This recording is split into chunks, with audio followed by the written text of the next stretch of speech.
अच्छा नाज़रीन, छड़ो सारियां गल्लां तो सुनो कि सदर आसिफ जरदारी के पार्लियामेंट से खिताब के दौरान PTI अरकान के एहतजाज पर पीपल्स पार्टी ने गुस्सा कैसे किया और कहाँ निकाला। वो क्या है, वो आपने सुना ही होगा कि कुमार और गधा और वो वाला मुहावरा, डिगिया कोते तो वो, अच्छा खैर चले। उसकी वजह नाज़रीन ये है कि पार्लियामेंट के मुश्तरका इजलास के दौरान डिप्लोमेट्स बड़ी तादाद में गैलरी में मौजूद थे जरदारी साहब, जो इस एहतजाज की अपने मोबाइल फ़ोन्स पर वीडियो भी बना रहे थे।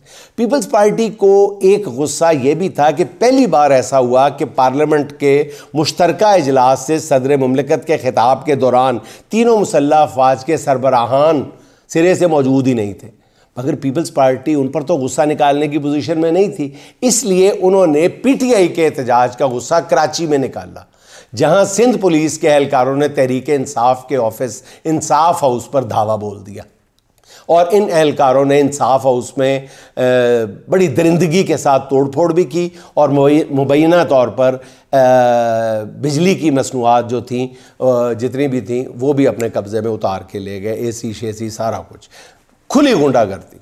जमहूरियत का राग अलापने वाले फरतुल्लाह बाबर साहब और रज़ा रब्बानी साहब कहाँ हैं? मेरा ख्याल है कि इन 2-3 ताज हैदर साहब, इन 2-3 लोगों को पीपल्स पार्टी ने सिर्फ कभी कभार साल में एक दफ़ा झाड़ पूंछ के निकाल के बाहर रखते हैं, इसीलिए रखा हुआ है कि वो जहाँ पे इंसानी हकूक़ की बात आए, जहाँ पर कोई ऐसा असूलों पर मबनी बयान देना पड़े, थोड़ा सा इख्तलाफ करना पड़े, तो ये तीनों चेहरे सामने लाए जाएँ। तो मैं इंतज़ार कर रहा था कि ये जो हुआ है इस पर रज़ा रब्बानी साहब कम अज़ कम बयान देंगे, फरतुल्लाह बाबर साहब को नरम सा बयान दे देंगे, वो भी अभी तक नहीं सामने आया कि ये छापा क्यों मारा गया। कराची में होने वाली इस इंतकामी कार्रवाई को ये तीनों जो प्रो डेमोक्रेसी शख्सियात हैं पीपल्स पार्टी की, ये क्या नाम देंगी? पीपल्स पार्टी वाले मुनाफकत से, इस नंगी मुनाफकत से, खुली मुनाफकत से कब बाहर निकलेंगे? और एक और मुनाफकत सिंध के पानी चोरी के नाम पर कर रही है पीपल्स पार्टी। ज़राए के मुताबिक सदर जरदारी बंद कमरों में दरियाए सिंध से नहरें निकालने की भरपूर हमायत कर चुके हैं, मगर सियासी उल्लू सीधा करने के लिए पब्लिक में इन नहरों की मुखालफत कर रहे हैं। ज़राए का कहना यह है कि गुज़िश्ता रोज़ पार्लियामेंट में खिताब के दौरान सदर जरदारी ने नहरों का जिक्र बिलावल के दबाव पर किया था, क्योंकि सब जानते हैं कि सदर मुमलिकत की सदारत में ही गुज़श्ता साल जुलाई में वो इजलास मुनक्किद हुआ था जिसमें ये 6 नहरें निकालने की मंजूरी दी थी। और नाज़रीन, कल भी मैंने आपको वीलॉग में अर्ज़ किया था कि उनकी पार्लियामेंट में जो तकरीर थी उससे पहले कोई ख़ास फ़ोन आया था जिसमें उनको कहा गया था कि अगर पहले ये कहा गया जिक्र नहीं करना, फिर कहा गया कि हाथ हल्का रखें, पर हाथ हल्का रख के ही गुफ्तगू फरमाई थी जरदारी साहब ने। उसकी नाज़रीन ये मिसाल एक आपको दे देता हूँ कि दरियाए सिंध से नहरें निकालने पर जाम शोरों में सिंध यूनिवर्सिटी के तलबा ने एहतजाज किया, जिस पर सिंध पुलिस ने एहतजाज करने वाले तलबा पर लाठीचार्ज किया और कई तालिब इल्मों को गिरफ्तार कर लिया। इससे तो साफ लगता है कि असेंबली में खड़े होकर नहरों की मुखालफत जो है वो सिवाय सियासी ड्रामे के कुछ भी नहीं है। अच्छा नाज़रीन, इस वक्त रियासत के तमाम एक्टर मरियम नवाज साहिबा को हीरो और इमरान खान साहब को ज़ीरो बनाने की पॉलिसी पे अमल पैरा है, मगर ये दोनों काम बुरी तरह पिट रहे हैं। दोनों काम, या तो ना कि दोनों में से एक काम हो रहा होता कि हीरो बनाने वाला काम हो रहा होता और ज़ीरो वाला ना हो, दोनों काम ही पिट रहे हैं अपनी अपनी जगह, बल्कि बूमरैंग कर रहे हैं, उल्टे पड़ रहे हैं। हुक्मरानों ने हर चीज़ पर कंट्रोल कर लिया नाज़रीन, अदालतें अंधी और बहरी कर दी गई हैं, पुलिस और कानून नाफिज करने वाले इदारे जो हैं वो ज़ाती ग़ुलामों की तरह सियासी मुखालफिन पर कहर बनकर टूट रहे हैं, मीडिया का गला घोंटा जा चुका है। ख़बर तो छोड़ें, अब राय देने पर भी मुकदमे बन रहे हैं। गुज़िश्ता रोज़ एक डॉक्टर ने किसी की शान में गुस्ताखी नहीं की, सिर्फ एक मामले में अपनी राय दी है जिस पर उनके खिलाफ पीका का मुकदमा बनाकर उनका ट्रस्ट के तहत चलने वाला अस्पताल सील कर दिया। ट्रस्ट के तहत गरीबों का इलाज किया जाता था। इन सब के बावजूद हुक्मरानों के कलेजे में ठंड क्यों नहीं पड़ रही समझ में नहीं आ रहा। उसकी सबसे बड़ी वजह यही है, हो सकती है कि हुक्मरानों के पास अब शायद खुद कहने के लिए कुछ नहीं है। जो शोर मचा हुआ है 2 दिन से कि और बड़े बड़े जो प्रो नून लीग थिंक टैंक है वो भी अब ये कहने पे मजबूर हो गए कि असल मसला PTI का बयानिया नहीं है, बल्कि असल मसला ये है कि हुकूमत अपना बयानिया नहीं बना रही, हुकूमत अपना बयानिया नहीं बना पा रही। हुक्मरानों के पास कहने को कुछ नहीं है, अवाम को लुभाने के लिए कोई बात नहीं है, क्योंकि बयानिया सिर्फ अडयाले वाले कैदी का ही चल रहा है।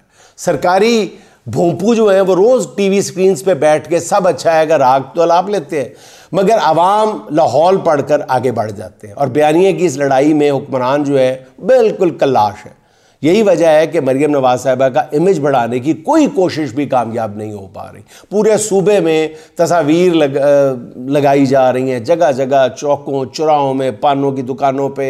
मतलब मेरा ख्याल है कि अगर नून लीग का बस चले ना तो वो जो रेडियाँ दी हैं ना 5-10 जो बताई, पता नहीं कि कल का जो मैंने वीलॉग में भी जिक्र किया था, तो वो मेरा ख्याल है कि उन पर बिकने वाले आड़ू, सेब, केले, उनके ऊपर जो छोटे छोटे स्टिकर लगे होते हैं ना, मेरा ख्याल अगर उन स्टिकर्स पर भी अगर मरियम नवाज़ की तस्वीरें लगा ली जाए ना तो कोई हर्ज नहीं है। ये तजर्बा भी करके देख लेना चाहिए। किन्नों के ऊपर तस्वीर लगी हो, सेब के ऊपर तस्वीर लगी हो, कितनी प्यारी लगे। तो मतलब फिर भी आप ये देखें कि मरियम नवाज़ साहिबा को कोई भी निजात दहिंदा मानने को तैयार नहीं है। ख़ुद मैडम वज़ीर आला भी ऐसी फुलझड़ियाँ छोड़ती रहती हैं कि हमेशा तनकीद की जद में रहती हैं। उनका ताज़ा फरमान ये है कि सियासत में बदतमीज़ी की बुनियाद PTI ने रखी है। मैं तो हैरान हूँ कि हर गाली गलोच करने वाले का अकाउंट फॉलो करने वाली मरियम नवाज़ किसी और को इल्ज़ाम कैसे दे सकती हैं। कोई मैडम वज़ीर आला को बताए जाके कि सियासी मुखालफिन की किरदार कशी के जो रुझानात आपके वालिद मोहतरम ने मुतारफ़ करवाए, कोई उनकी गर्द को भी नहीं पहुँच सकता। ये उनके वालिद ही थे जिन्होंने 80 की दहाई में टेम्पर्ड करके बेनज़ीर और उनकी बुज़ुर्ग वालदा की तस्वीर, काबिल एतराज़ तस्वीर हेलीकॉप्टर्स के ज़रिए फेंकवाई थी। मैडम वज़ीर आला तो PTI के असम्बली में एहतजाज देख के ही फतवे देने लगी है। शायद तब वो बहुत छोटी थी जब उनके वालिद ने बतौर वज़ीर आला अपने मुखालिफ सलमान तासीर को एक थाने में उल्टा लटकवा दिया था। मैडम के वालिद को भी सलमान तासीर के बयानात से बहुत चिढ़ थी। इसी दौर में मारूफ सहाफ़ी चौधरी ग़ुलाम हुसैन साहब पर थाने में सारी रात तशद्दुद होता रहा था। वो तो माशाल्लाह अभी ज़िंदा हैं, पूरी कहानी उनसे सुनी जा सकती है। पिछले 3 बरसों के दौरान आपके चाचू की हुकूमत ने सियासी मुखालफीन के साथ जो कुछ किया है वो सब तो कैमरे की आंख में भी महफूज है। और ये ऐसा जुल्म है जो आपकी आने वाली कई नस्लों को परेशान करता रहेगा। सदर इक़्तिदार तो चले छोड़ें, बहरहाल एक बात हकीकत है वो ज़ेहन नशीन कर लेनी चाहिए कि हमेशा के लिए इक़्तिदार तो फ़िरौन और शद्दाद को भी नहीं मिल सका। मैडम आपका इक़्तिदार भी आर्जी है।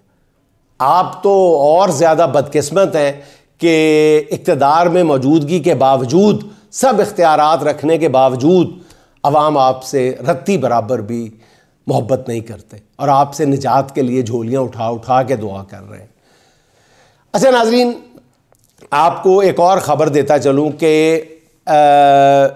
इस वक्त KP में एक बहुत बड़ी कोशिश जारी है, वो अपने हतमी मराहिल की जानिब बढ़ती हुई नज़र आ रही है। वो ये है कि एक तरफ तो JUI के साथ मुज़ाकरात जो हैं वो कामयाबी के साथ जारी हैं, दूसरी तरफ अब ANP के साथ बहुत संजीदगी के साथ मुज़ाकरात 2 रोज़ कबल शुरू किए गए हैं और उनका जो इब्तदाई नताइज हैं वो बहुत ही हौसला अफजा हैं। बल्कि PTI के एक रहनुमा से मेरी बात हुई है तो उन्होंने कहा है कि हम इतनी तवक्को नहीं कर रहे थे कि हमें 2 दिन में इतना अच्छा रिस्पॉन्स मिलेगा ANP की तरफ से। तो नाज़रीन आप ख़ुद अंदाज़ा लगा लें कि अगर कोई ऐसी तहरीक ईद के बाद शुरू होती है जिसमें KP में ये 3 बड़ी सियासी जमातें और चौथी अगर जमात इस्लामी भी शामिल हो जाती है तो फिर हुकूमत का जो राज सिंहासन है वो कैसे नहीं डोलेगा, मुझे तो ये समझ नहीं आता। आज अलीमा ख़ान साहिबा ने अपने भाई के साथ जेल में मुलाकात की है। इस मौके पर उन्होंने वहाँ मौजूद कुछ वकला के साथ गुफ्तगू भी की। इसी गुफ्तगू के हवाले से आपको एक वजाहत भी देना है कि नईम पंचोता और इनके दरमियान जो गुफ्तगू हुई है अलीमा ख़ान साहिबा के दरमियान, ये बढ़ा चढ़ा के जो सरकारी भोंपू है वो पेश कर रहे हैं। मैंने इसकी पूरी तरह से इन्वेस्टिगेशन की है। मैंने ख़ुद नईम पंचोता साहब से भी गुफ्तगू की है, अलीमा साहबा से रब्ता किया है, उनका वो मसरूफ़ थी कहीं, तो मैंने और वहाँ मौजूद 3-4 लोगों से बात की है। ये वो शायद एक सोशल मीडिया पे एक पोस्ट थी जिसकी वजह से गलत फहमी पैदा हुई है कि शायद अलीमा खान साहिबा ने ये नईम पंचोता को डांटा है कि आप किसके तर्जुमान हैं, आप बुशरा बीबी के तर्जुमान हैं, ये जैसे उन्होंने कोई ताना दिया है। और दूसरा ये कि आप सुबह किससे किससे मिले हैं, आपकी किससे मुलाकात हुई है, जिस पे उन्होंने नईम पंचोता साहब ने कहा है कि आपको पता है कि मैं किससे किससे मिला हूँ। नाज़रीन, गुफ्तगू असल में सिर्फ इतनी हुई है कि JUI के साथ मुज़ाकरात करने के लिए 5 रुकनी कमेटी थी। तो अलीमा साहिबा को किसी ने उस वहीं खड़े खड़े बताया कि नईम पंचोता साहब भी उनसे मिले हैं। तो अलीमा साहिबा ने उनसे पूछा कि आपकी भी मुलाकात हुई है, तो उन्होंने कहा कि नहीं, मैं किसी से नहीं मिला, वो जो 5 रुकनी कमेटी है उन्हीं की मुलाकात है, बाकी आप ज़्यादा बेहतर जानते हैं।